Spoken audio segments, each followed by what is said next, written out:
आप सभी भीष्म पितामह के बारे में तो जानते ही हैं। भीष्म पितामह शांतनु और गंगा के पुत्र थे, लेकिन भीष्म के पिता शांतनु को सत्यवती नामक कन्या से प्रेम हो गया और उससे विवाह करना चाहते थे।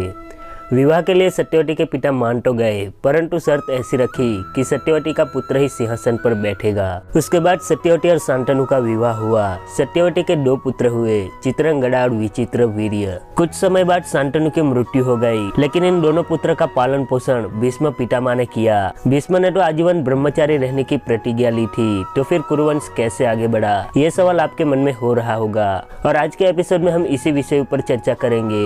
बने रहे हमारे साथ वीडियो के अंत तक। नमस्कार भक्तजनों, स्वागत है आपका सागर भक्ति में। जब चित्रंगदा बड़ा हो गया तो भीष्म ने उसे सिंहासन पर बैठा दिया, लेकिन कुछ समय बाद चित्रंगदा की मृत्यु हो गई। चित्रंगदा की मृत्यु हो जाने के बाद भीष्म ने विचित्रवीर्य को राजगद्दी सौंप दी। भीष्म ने विचित्रवीर्य को राजा तो बनाया, लेकिन उसके विवाह की चिंता भीष्म को सताने लगी। फिर भीष्म ने स्वयंवर हो रहा अंबा, अंबिका और अंबालिका को वहां से उठाकर हस्तिनापुर ले आए, लेकिन राजकुमारी बोली, मैं राजा साल्व से प्रेम करती हूँ और उनको पति भी मान चुकी हूँ।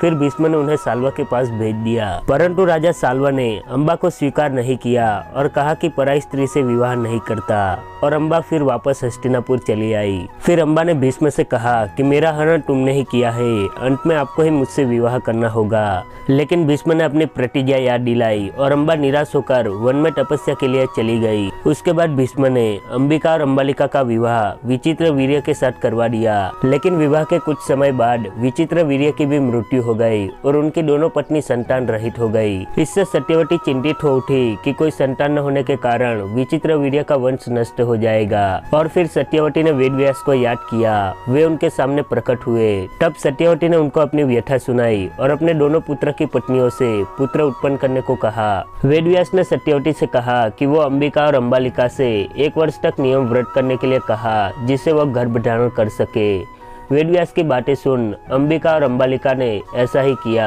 और 1 वर्ष बाद वेदव्यास फिर हस्तिनापुर पधारे। सबसे पहले अंबिका के पास गए। वेदव्यास के आते ही अंबिका ने अपनी आंखें बंद कर दी। फिर वेदव्यास ने सत्यवती से कहा कि अंबिका का पुत्र बहुत ही तेजस्वी होगा, परंतु आंखें बंद करने के कारण वह अंधा होगा, जिसे आज हम धृतराष्ट्र के रूप में जानते हैं। फिर वेदव्यास अंबालिका के पास गए। अंबालिका वेदव्यास को देखकर भय से पीली पड़ गई। वेदव्यास ने सत्यवती को बताया कि अंबालिका के गर्भ से पांडु रोग पीड़ित होगा, जिन्हें हम पांडवों के पिता पांडु के रूप में जानते हैं। फिर सत्यवती ने फिर से अंबिका को वेदव्यास के पास जाने को कहा, परंतु अंबिका की जगह उसने अपनी दासी को भेज दिया। दासी वेदव्यास के पास निडर होकर गई और फिर वेदव्यास ने सत्यवती को बताया कि इस दासी का पुत्र अत्यंत ही नीतिवान होगा, और दासी ने एक पुत्र को जन्म दिया, जिन्हें हम विदुर के रूप में जानते हैं। तो दोस्तों, इस प्रकार धृतराष्ट्र अंधे, पांडु पीड़ित और विदुर नीतिवान जन्मे थे।